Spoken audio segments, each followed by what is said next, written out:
Hello, Lieutenants. I've written about this, but it's an important enough topic that I think I should do a video, because there's a surprising amount of demographic difference between my YouTubes and the podcasts and my blogs. I only wrote it on the blog, but the blog actually has much older readership than the YouTube, and it's more important that the younger kids get this, which is my YouTube viewership. And it has the concept of credit.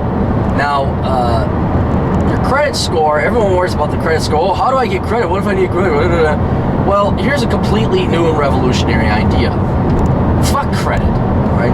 Here, you should not need credit. You should be able to live your life without needing to borrow money. Now, there are only two instances in life where you really need to borrow money. One is for college, and the other is for a house. And college, your credit score really doesn't matter because you don't have credit. Most of that is Pell Grants and government money anyway. So the debate or the topic of credit scores is moved there. Housing, though, however, that's where your credit score does matter. At some point in time, you may want to get a house. Now, the only other time that you may have to get credit is for like a car. And if we take those two items, a house and a car, separately and analyze them, you're going to see that both don't require, well, you may not want either. Well, let's take the house first and consider it this way. One, housing, I don't know if that's really the way of the future. I know everyone tells you that the American dream is home ownership. I don't think that's the case for millennials, even Gen Xers, simply because of a number of factors. One, home ownership today is not, you can't really own your home. Realize there's a thing called property taxes you got to pay every year, and sometimes it's expensive. It's getting more expensive as well as time goes on. And what you're really doing when you own a home is you are renting from the city or the state or the local county government. Excuse me. And those monies go to pay for the school district. So among other things, but primarily the school district. So you never can really own your home. You at best can lease that land or lease that house from the local school district. Now, the problem is, as more and more people become socialist, as we allow more and more immigrants from third world shithole countries, they go and they vote Democrat. The demographics of voting is going to turn more and more socialist and leftist. And that means that your property taxes are going to go up. Right? It's not just the immigrants, too. Unfortunately, it's your dumbass millennial peers and my stupid generation where it's, let's help the children! Where there's no amount of money that's too good for the children. And in any case, you can expect your property taxes only to go up, and by more than inflation. And this happened to me in Minneapolis, and it's happened in Detroit. Every major city you can see it's happening. Where I had rental property one time in Minneapolis, and I was making money. I renovated the basement so I could live in the and it was a sweet basement. I had a bar, had a martini lounge. I had that thing laid out sweet. Girls are like, you're in that basement? And then they came out, oh, let me unhinge my bra. Those are good times in that basement. Anyway, it was great. I was making money because I'd rent up the two upstairs units and I lived in the downstairs. Well, property taxes had gone up 400% in about 8 years. Okay, inflation did not go up 400%, but Minneapolis property taxes did. Why? Because we have to pay for the children. Nothing's too good for the children. So it got so bad that my property taxes, what was it? I think it started like $90 a month, and then by the time I was done, it was almost $300 something. And I was no longer making money. Now, that's one threat. The other threat is that if the property taxes kept going up and up and up, and there was no stopping it because the Minneapolis voters are the most retarded leftist idiots ever. They always vote in socialist. And it's wonderful to watch socialist homeowners in the Twin Cities complain about property taxes. It's just like you idiots. You fucking idiots. Anyway, the real risk that you face is something that happens in Detroit, where the property taxes get so bad, among other things, that the property has no value. people are going to look at it and say, I'm not paying those property taxes. Well, good Lord, I could rent a nicer place in the burbs. I could go live somewhere else. And that is the other primary threat, is that you now you own a property that's going down in value because the property taxes just keep going up and up and up. In other words, it's a perpetual liability. So, is that a fuzz? I don't know. So, anyway, what was I talking about? All right, so the home ownership for the property taxes, that's one reason you may not want to consider that.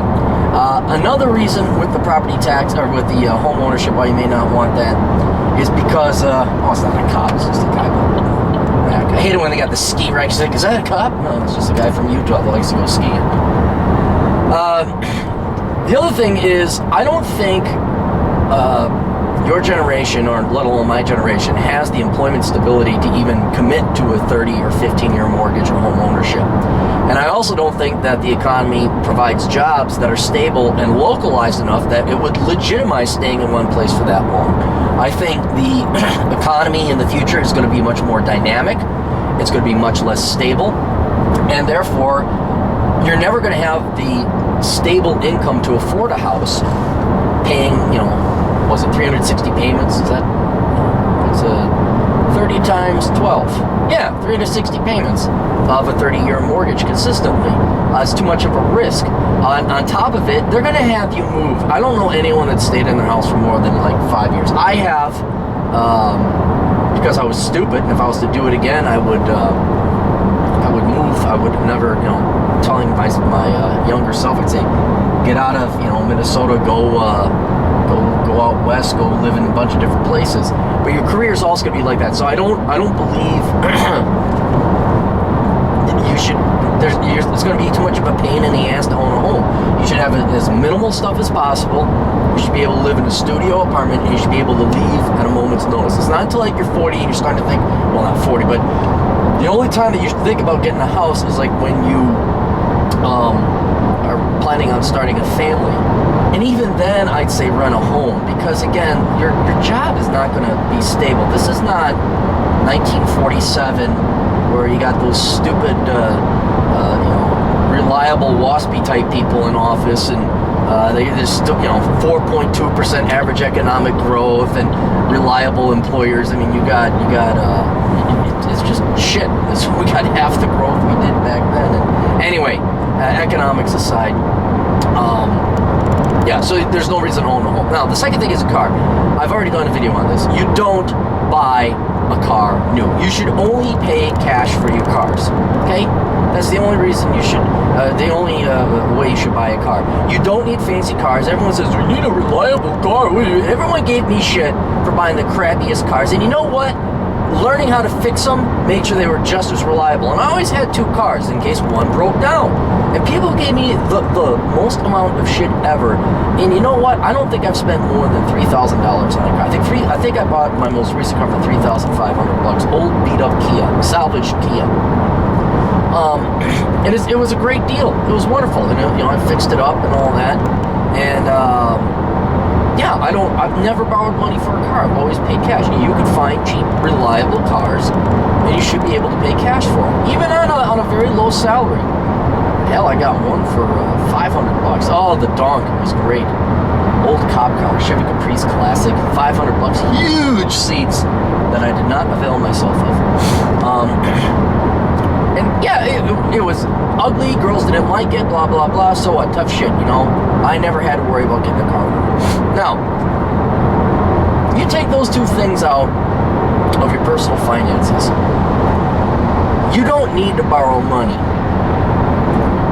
And therefore, you don't have to worry about your credit, because the only reason you worry about your credit score for is if you need to borrow money. Well, if you don't need to borrow money for a house, because you're not going to have a house, and you're not going to borrow money for a car because you're smart and you know not to be stupid enough to pay 30 grand for a car, your life gets a lot easier. You don't have to worry about your credit score.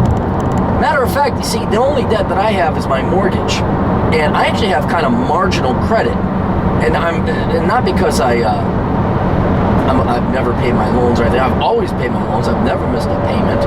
It's because I don't have any credit or any other lines of credit. I just got my mortgage and that's it.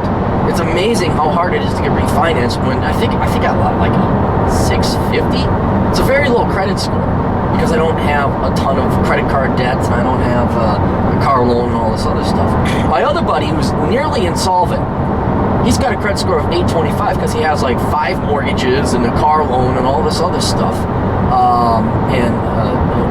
It tricks those algorithms of the credit score bureaus into thinking, oh yeah, he's a really good credit risk, so he's like, God, I'd pay anything to have what you got. Anyway, if you get rid of those two things, you don't really need credit. You don't have to worry about your credit score, except for these HR Nazi cunts that are starting to like, well, we gotta see what your credit's good. And I say, don't work for a company that says, well, we're gonna look at your credit score. Yeah, no, you're not. Not unless I'm gonna get to see your credit score first. So there's that there. Now, the other thing, and this is where it's kind of a little bit more revolutionary. God almighty, look at these idiot people. Okay, we're gonna drive like this. Let's do like the Romans do. 10 over the speed limit. What fuck all you people in front of me? Now, I wouldn't say this is revolutionary, but let's think about this.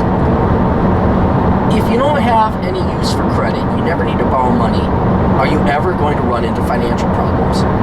And the answer is no. And this is why I wouldn't say fascinated, but I'm definitely intrigued as to what the rationale or reasons or the historical reasons for Islam to get rid of debt. Like, you're not supposed to have any debt. I know they have debt. Please don't email me. You know, they have these things and and it's functional and it's exactly like that and they're just a bunch of hypocrites. I know.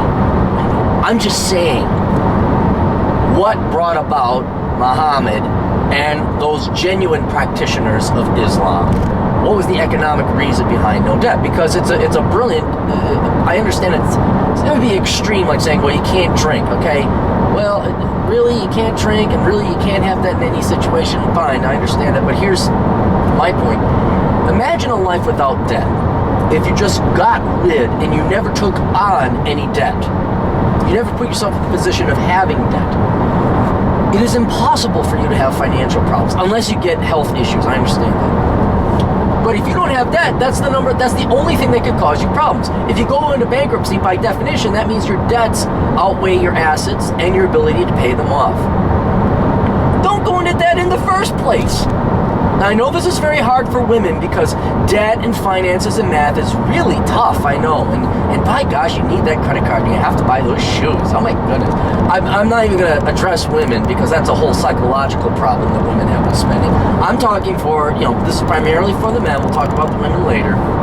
But for the guys, or any women that want to, listen up and act like equals, it's a very simple financial principle. Never take on debt. Neither a borrower nor a lender be. And it's possible today in the United States, in Western civilization, if you just don't get a house and you don't get a car. And I know you're not going to have I know the guys, this is where your psychology, you're just acting like girls now. Stop it. I need a car to impress chicks. I need a fast car. No, you don't. Okay? Girls don't care about fancy cars. Well, the fake ones do. Just get a motorcycle instead. It's way better, right? But you don't need a fancy car. You don't need, and honest to God, you young guys think that you're going to get, I talked about this before, you think that your tricked out Honda Civic is going to impress chicks. It isn't. It's not.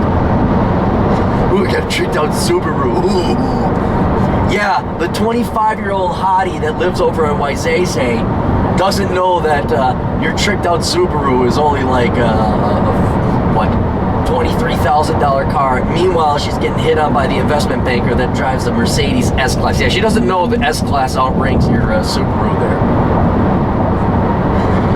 But think that's the whole point. You don't need to go in debt. If you're not going to have a house and you know enough not to be stupid enough to buy a fancy car and not go into credit card debt, that's for primarily the women, but some of the boys out there are stupid enough to do that too. Your life is going to be so much easier. So much easier. All you got to do is cover rent. That's it. And then maybe you got to pay back your student loans, which again we've already discussed that does not depend on the credit score. So the credit score and debt is completely moot. It doesn't matter. And if you can get to that stage in your life, you're going to do really well. Right? Right? So don't get in trouble in the first place. Don't take on debt in the first place. And on top of it, don't worry about your credit score either. Oh, I got my credit, I need credit. You shouldn't be in the position of needing credit, needing to borrow money. Right? So that's all we got. Hopefully you guys enjoyed that and I saved you. Oh, and buy Bachelor Pad Economics. That's I know this is just one little morsel of wisdom that I've given you, but that's 512 pages of morsels of wisdom like this that I just gave you. So if you can get that book, that's going to be a lot better. And I don't have time to do 512 pages worth of video. So we'll see you later. Toodles.